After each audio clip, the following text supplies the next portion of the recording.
Welcome back, Wolfpack. Brolis here. We're going for a fun video today because I have Pokemon trading cards, and it's from BreakPoint, so I don't really play, but I still love collecting them, and I found these. You notice they are super duper thin. I found these at Dollar Tree, and they're $1 each. They only have 3 trading cards, if you can see that, each, and I'm wondering, like, okay, is there anything good to get? Like, if you read the back, it says the same thing, you know, are you going to find Mega Caesar EX and Greninja Break and Luxray Break? So, like, are there even holos, even reverse holos, or anything in this is really my question. And for 10 bucks, you get a lot of Pokemon cards. I think that this could be pretty fun. Now, one thing, if I just kind of, like, ruffle these up that I'm trying to check out, is that if you notice, you know, some of these seem like a little thicker. Like, anyone that's collected trading cards for a while knows that if the pack kind of pops up a bit, there's a bend in the holo cards that might be noticeable. Also, back in the day, I was quite the scumbag, and I used to weigh packs of cards for holos. I mean, it's effective. It really works. Let's get my mouse out of the way. Let's go to this super professional setup for opening trading cards. Without any further ado, let's just get right into this. So, this is going to go, like, kind of quick, as well as just going, you know, it's going to be an opening. So, I have 10 packs, and it's going to go pretty fast. So, let's see what we have right here. Slowpoke, Skorupi, and Heatmore. So, apparently the bend means nothing. I'm really wondering, like, are there even rares in this? Because these are uncommons and commons. And, like, if I get a holo in this, I might buy, like, 20 more. But I don't know. And then we have the, an advertisement for the online trading card game, but no code. That'd be so cool if you actually got codes with these. And you can, like, build up an online trading card thing for pretty cheap. So let's go on to our next pack. And are we going to get anything exciting? Electabuzz, Froakie, and the Delinquent Trainer card. I mean, at least there's trainer cards. Like, those are actually pretty desirable. Discard any stadium card in play. If you do, discard 3 cards from his or her hand from the owner. Oh, okay, so actually the focus on that's pretty bad. But there we go. That's what we're looking at right here. What else do we have in... This one's already opened. And there's only... What? Wait. Who goes to a Dollar Tree? Yeah, look, like, if you look, it looks like someone opened this with scissors, because there's, like, it's like a very, very small opening, and there's, like, a little piece hanging out of there. Who goes to a Dollar Tree and steals 1 card out of a $1 pack of Pokemon cards? What? Yeah, it was, like, already open and loose. Are any of my other ones like this? No, all these other ones seem pretty good, but it's also looking like either there was a holo in there and someone took it, or I have no idea. Okay, so overall our cards aren't looking that great from this, but let's get on to the next one. Go try opening it a little further from the camera. I wonder if I don't even know how to do pack openings. You like pre-open them just to be safe and whatnot. But right here we got Psyduck, we have Esper, and then we also have another training card. This one is going to be Fighting Fury Belt.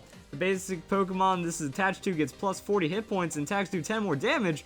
That sounds really broken for certain kind of decks, I would imagine. Yeah, you just get to buff things up. So, is the back of the card lying to us? Are they saying that you can get break cards in this dollar kind of thing, but really not? Like, I think it's more of just like an expansion. It might be a good way to farm trainer cards. That's what you're into. And yeah, we get another one, Pokemon Catcher, with a Staryu and a Blitzel. I'm starting to feel like there's absolutely nothing in these that you can get. So, here we go. Let's open up this next one. I mean, man, that advertising seems a little false. Alright, there we go. Rattata, Numel, and Sigilyph. I mean, the more I look at it, like, there are just no rare cards at all. Like, you don't get anything out of this. I thought it'd be pretty cool if I pulled a rare. As either that or the odds are super duper low. Because, I mean, for what, a $4 pack, you get at least a reverse holo, and you have a real... I've noticed that in recent years, getting a holographic card is actually pretty common. I mean, that Honedge looks pretty cool. I like that. There's a Ducklet, and there's Misty's Determination. We're bringing it back on these old school cards right here. Discard a card from your hand. If you do, look at the top 8 cards of your deck and put one of them in your hand. So you trade for a pre-draw. It seems like an R. I don't know. It seems a little weak for a supporter, though. Seems, I guess for a fish. I don't know how the game works right now. We're going to see how this plays out. And we get another Honedge, a Numel, and a Sudowoodo. This isn't as exciting as I thought it would be. I'm going to go talk about how I weighed cards back in the day. Because it actually worked. Like, I bought just a regular cooking scale from Walmart.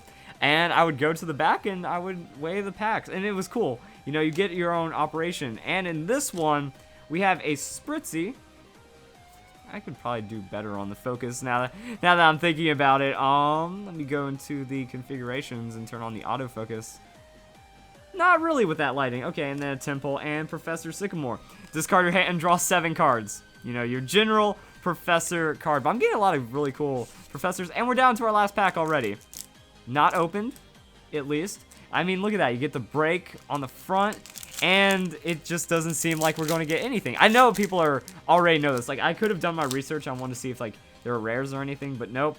We get a Froakie, we get a Perugly, we get a Rattata. So, parents, if you go to the Dollar Tree and you see Pokemon stuff, don't get these for your kids because they're going to be disappointed. I mean, like, you don't even get rare Pokemon cards. It's a lot of commons and stuff. I mean, you're better off, like, going to a garage sale or buying off of, like, eBay or Amazon. Just get, like, a bulk set for 100 and you're going to get probably better cards than this, is what I have to say.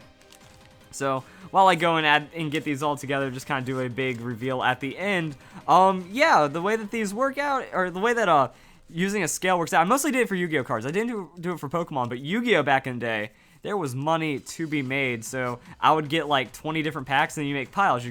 It comes down to a matter of grams. Like, no, like, halves of grams. So, it's like you have piles of, like, each point. Like, oh, this one weighs 11.1, this one weighs 11.3, that might be the holo. We get a lot of duplicates. I mean, a lot of Electabuzz, a lot of Froakie. I'm wondering if this is even, like, the full set. This is even, like, just the half set, and it gives you just a very small amount of different cards right there.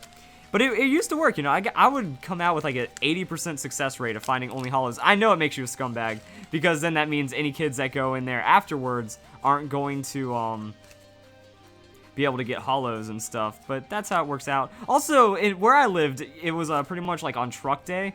There would be people always, like, getting ready to break their scale. So it was pretty much like the first person to go with the scale kind of won out.